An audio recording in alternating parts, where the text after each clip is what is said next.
police department detective. He, give it up, give it up. Okay. Okay. There's some of us that still have respect for that, thank God. All of us. All of us. All right, let me not go there. John will fire me. Okay, he has also been on the show Investigation Discovery to show you he's enhancing his acting career. Folks, I want a huge Redwood Club round of applause for Mr. Frankie Failla. Thank you, Pat. I'm glad I finally made detective. I'm actually a retired NYPD sergeant, and that's okay. But I can tell you that every night when I worked, the people of New York City slept very securely, knowing that I was on the day shift. And I did my 20 years, and I can tell you, I remember my first day on patrol. I'm walking my foot post, and there's a crowd on the corner. And I said, "Why are you here? You have to get off the corner." And they said, "We don't have to move."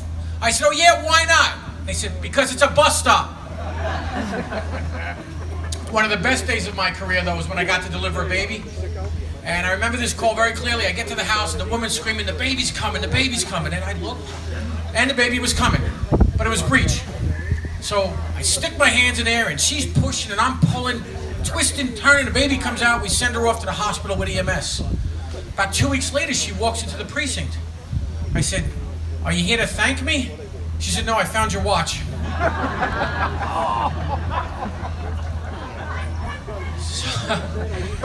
So I will tell you, though, police work was very interesting.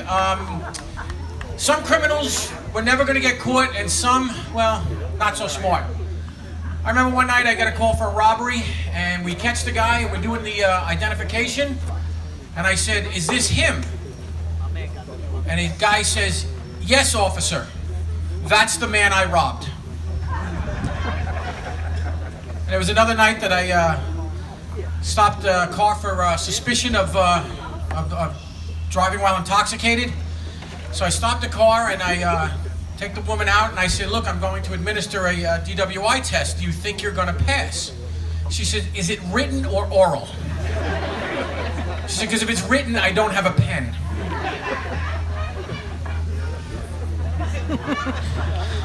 Thank you. Anyway, I am retired and I am married. I have 2 children, and I can tell you it was quite an adventure when I retired to take care of the kids, because my kids, they were just a handful. But I can tell you, I learned one thing about how to take care of, how to punish the kids.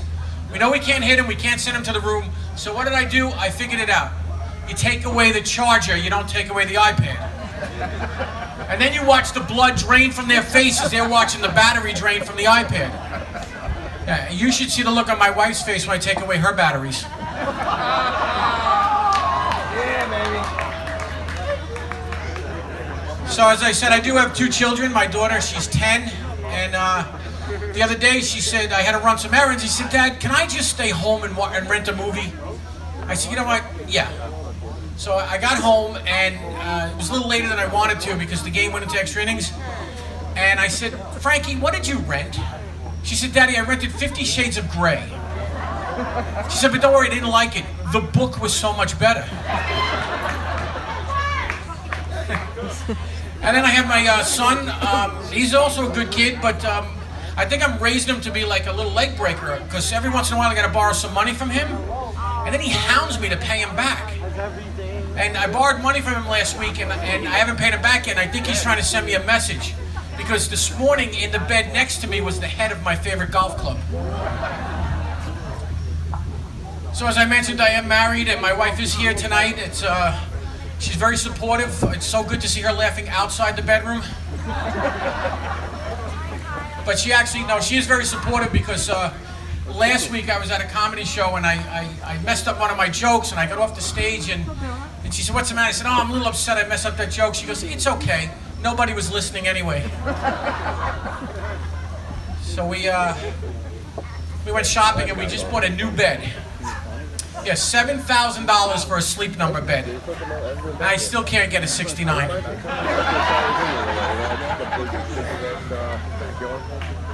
And this morning she wasn't feeling good, so I said, You know, honey, sex is the best medicine. She said, you are absolutely right. The problem is I need long lasting and you're fast acting. She might be onto something because now that I'm getting a little older, I find that my body doesn't react like it used to. I need some help from the little blue pills. Aleve. But it's funny though because when I was younger, I used to landmark everything by all the bars that I used to drink at. Now I landmark everything by where I can stop to pee. So. But it's true. So, my wife and family, they were hounding me. They said, oh, you guys know the escape game, right? You're familiar with the escape game? So they're like, oh, let's go play the escape game. I said to my wife, I said, I play that every week when you tell me your mother's coming over. So, my wife, we like to shop at Costco, right? Costco, everybody goes to Costco. So we were just at Costco and she says to me, oh, look, there's my gynecologist. What do I know? I go over, I tap the guy on the shoulder. I said, how you doing, sir? I understand you've also seen my wife naked. He says, which one is she? I said, well, she's over there. He says, yeah, I saw her yesterday. She didn't have a doctor's appointment yesterday. He says, you realize I'm your mailman.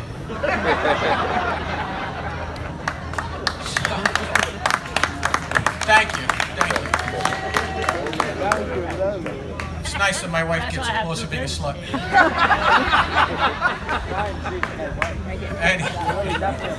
So, like everybody else, I have some pet peeves. Like, I don't understand when people clap when a plane lands. It's supposed to land, it's not a magic trick. Right, or when people clap at the end of a movie, it makes no sense. And I really hate it when my wife claps after sex. Because I could hear her when I'm downstairs watching the TV.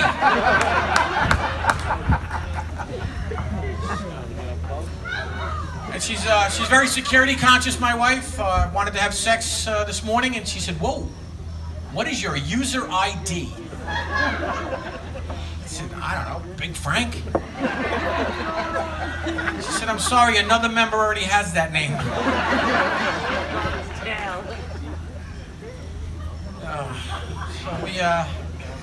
I grew up in a very traditional Italian household. My Italians, where are you here?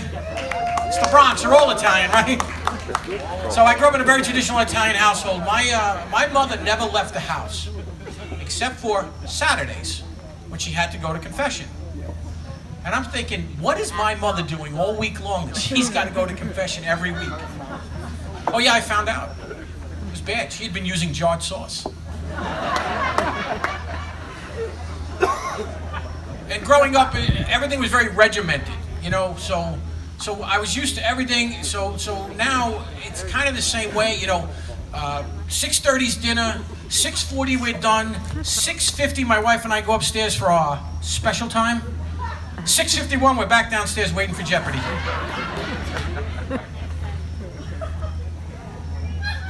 Thank you all, thank you. You know, by the way, I just want to say, where's Gino, by the way? Brother, we're here for you, brother. All right.